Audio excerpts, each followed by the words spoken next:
So welcome back to my YouTube channel. Today I'm going to talk about an application problem. So far we just did writing equations of line using different points and all that. So now we want to go ahead and actually try to look at some application problems, some real world application problems. Guys, there is so many different word problems or real life application problems. Here I'm going to share with you one of them. And as you can see here, I'm looking at a linear function. So what we want to find out is a linear function f that expresses temperature in the Fahrenheit scale in terms of the Celsius scale. This is a very classical problem which shows up as an application problem in linear functions, and it has applications to chemistry and physics, obviously with dealing with temperatures. So guys, let us kind of bring this all together and let us see what we can do in order to actually find this. And then we have like part A, part B, C, and goes all the way up to D. So I'm not going to be doing all the parts in this video, so I'll break it down, do some of them in this video, and I'll do the next, the rest of them in the next video. So we all know, like from my previous videos and your prior knowledge, that in order to express an equation of a line, or in this case, like finding a linear function, which is kind of similar to expressing an equation of a line here, we need some points, right? So in this case, the points are not already provided to us, so we have to kind of do our research, or we have to kind of go back to our prior knowledge and try to figure out, do we know something about, do we have points, or do we know something about the temperatures in Fahrenheit and Celsius that might help us to kind of set up something, and that might later help us to kind of write the equation or write the function, okay? So the few pieces, the few data points that we can use here are going to be, so let us start with the solution. So we already know that water boils at 100 degrees centigrade. So we know that water boils at 100 degrees centigrade, and that 100 degrees centigrade is equivalent to 212 degree Fahrenheit. Okay guys, if you do not remember this, I mean, I'm not saying we should all remember it. You can go back online, or you can look at your textbooks, and you will be able to find this, the fact that the water boils at 100 degrees centigrade, which is equivalent to 212 degree Fahrenheit.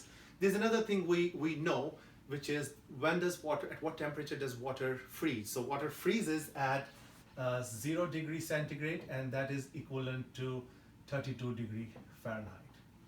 So this information should help us to actually to write an equation or find that linear function that we are trying to find. So guys, there's few ways of expressing this. One of the ways is like the way you can see right here. The other way is to kind of express this as a table. So you have input and output.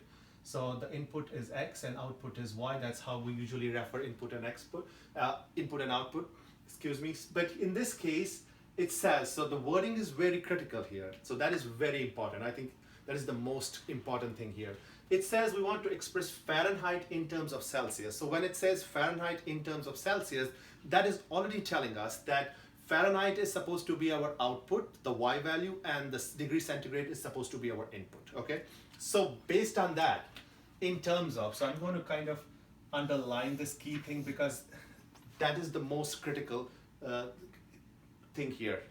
So please take a note of that, that in terms of degree centigrade means that 6 centigrade is going to be my input. So X, the input is my degree centigrade.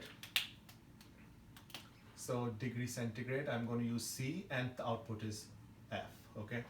So when the input is 0, the corresponding output, which means the Fahrenheit, is 32, okay? I'm just transferring this information to a table. So these are like different ways of expressing the information. And when the degree centigrade is 100 degrees, the corresponding Fahrenheit is 212. All right? Guys, this is one of the ways of expressing this relationship. The other way, which might actually help us to and lead us to writing the equation of a line, is to express this information as a coordinate pair. So you can also think of this or transform this as 0 and 32 is one of the points, and by now you must have already figured out what is going to be the other point. It is 100 and 212. Okay, guys, we have 2 points, and from these 2 points, what do we want? We want to write an linear function, which basically means we want to write an equation of a line. Do we know how to write equation of a line given 2 points? Yes, we do. We have seen it in like my previous videos, given 2 points, how to write an equation of a line. So I'm not going to go into like explaining a lot of details about it. Let us quickly go ahead and just set it up and write the equation. So given 2 points, the first thing we're going to do is, this is x1, y1, x2, y2, but here we're not actually calling them x and y's, we're calling them the centigrade and Fahrenheit. So I can call this as C1 and the corresponding would be F1. Similarly, you can call this C2 and the corresponding one would be F2. Okay, based on those 2 points to write an equation, we know that the first thing we need to calculate is the slope. So let's go ahead and find the slope. So slope m, which is also thought of as rate of change. The slope is the change in the y divided by change in the x. So in this case, it's going to be, so I'm going to write F2 minus F1 over C2 minus C1. Guys, it's the same thing as Y2 minus Y1 over X2 minus X1, but here we are not using X's and Y's, we're using C and F, okay? So let's go ahead and simplify this. So it's 212 minus 32 and divided by 100 minus 0. Guys, I always like to label my points and then rewrite the standard formula and then substitute values. It helps me to avoid making any mistakes, and highly recommend all of my students to actually do that, okay? So when we simplify this, it is 180 over 100. You got to simplify that. The zeros go away, so it's 18 over 10. Okay, one thing at a time. So 18 over 10 can further be simplified. It's divisible by 2, so it will be 9/5, right? So that is my slope, right, m, and then we need one more thing to actually write the equation. We need the slope and the y-intercept. If we do not have a y-intercept, then we can find the y-intercept or we can use the point slope form. But here, luckily for us, we have the y-intercept, because what is the y-intercept? It's the point for which the input or the x value is 0. Guys, for x 0, the y value is 32, so automatically that means the y-intercept in this case is, the y-intercept is 32. So my b is 32. I have both the things that I need to write an equation of a line, so it's very easy to kind of bring them together and write the equation. So my final equation, which looks like y equals to mx plus b, but in this case it is not going to exactly look like this because it's no more y and x. We have a Fahrenheit in terms of the Celsius, okay? So what is my slope m? 9/5, so I'm going to replace m by 9/5. Then I have my x, which in this case is Celsius, and finally we have plus the y-intercept, which is 32. So this is the equation. You can put a degree here if you like. So that is the answer to the first piece here, where it says you express the linear function f in terms of the degree centigrade. You can also sometimes write it like this. F is a function of c, which is 9/5 c plus 32. So it is basically the same thing, but this is a more like a function notation way of expressing this expression, okay? So that gives me the actual linear function.